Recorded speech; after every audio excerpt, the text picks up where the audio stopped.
संभय गुरुवे नमः। हर हर हे महादेव, दया करी हे गुरुदेव। हम सभी के दाता गुरु महादेव संभय गुरुवे नमः। मैं शिव गुरु की कथा कहने जा रही हूँ, जिसे आप ध्यानपूर्वक सुने और पूरा सुने। एक समय की बात है, कृष्ण भगवान उस जमुना के तट पे गए और उस जमुना के पानी इतने नीले हो गए थे कि लोग देख करके आश्चर्य में पड़ गए। तभी यशोदा मैया उस यमुना के तट पे भगवान कृष्ण जी को खोजते खोजते चली गई।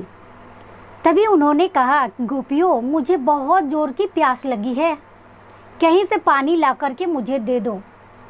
तभी उसमें से एक गोपी कही कि मैं आपके लिए पानी लाने जा रही हूँ यशोदा दीदी, तब तक आप यहीं विश्राम कीजिए। माता यशोदा और सभी गोपी मिलकर के वहाँ विश्राम करने लगे। तभी वो दोनों गई और यमुना का जल पीते ही मूर्छित होकर के गिर गई। तभी सब एक चिल्लाने लगा कि पता नहीं इसे क्या हो गया। तभी यशोदा मैया और उनके जितने भी गोपी थी सब खोजते खोजते उनको वहाँ तक पहुँचे। तब देखे कि यमुना की नदी का पानी एकदम से काला पड़ गया था। क्या कारण हो सकता है? और वो अपने आप को कोसने लगी, कहने लगी कि मेरे को प्यास लगा था तब मैंने इसको यहाँ भेजा। अगर मैं ना भेजती तो आज इसकी ये दुर्दशा नहीं होती।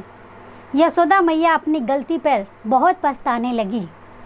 ऐसा ही करके गोपी को अपने घर लेके गई और गोपियों को सुला करके उनका विष उतरने का नाम ही नहीं ले रहा था। जगह जगह के वैद्य जी आए और उनका इलाज करने लगे।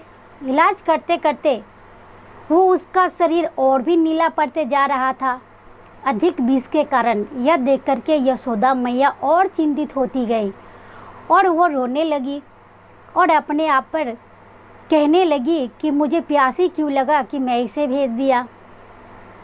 तभी भगवान कृष्ण जी वो भी बहुत दुखी होने लगे और कहने लगे कि इसका एक है इलाज, जिससे मैं उन्हें बुलाऊंगा तो इनका इलाज हो जाएगा। तो उन्होंने भगवान का नाम धरा और वैद्य जी के रूप में उन्हें बुला लिए।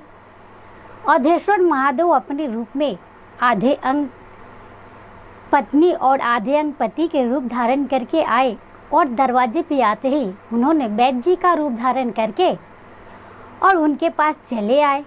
तो वैद्य जी कहने लगे, इस नगर का गोकुल राज का सबसे बड़ा वैद्य तो मैं हूँ। मेरे सिवा इसमें कोई भी बड़ा वैद्य नहीं है जो उनका इलाज करेगा। जब भी इलाज करूँगा तो मैं ही करूँगा।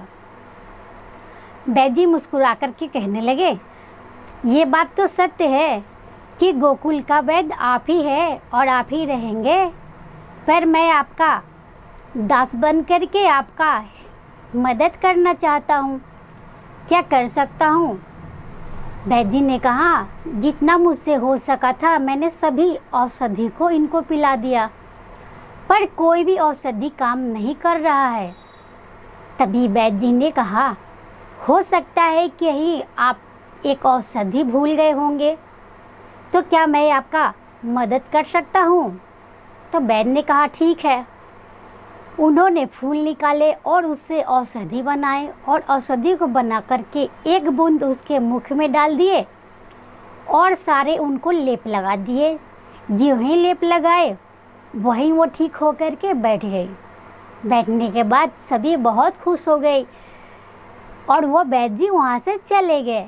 तभी वहाँ का एक गोपी ने देख लिया कि वो कोई साधारण वैद्य नहीं था, वो तो स्वयं भगवान थे। तभी उसने कहा कि कृष्ण ने तो वो तो भगवान को ही बुला लिया है, क्योंकि कृष्ण तो स्वयं भगवान है। ऐसा कहने लगे और कहने के बाद वह वैद्य जी चले गए। उसके बाद भगवान स्वयं कृष्ण जी कहने लगे कि तुमने तो मेरा और मेरी मैया का ख्याल रखा था, क्या तुम माखन खाओगी?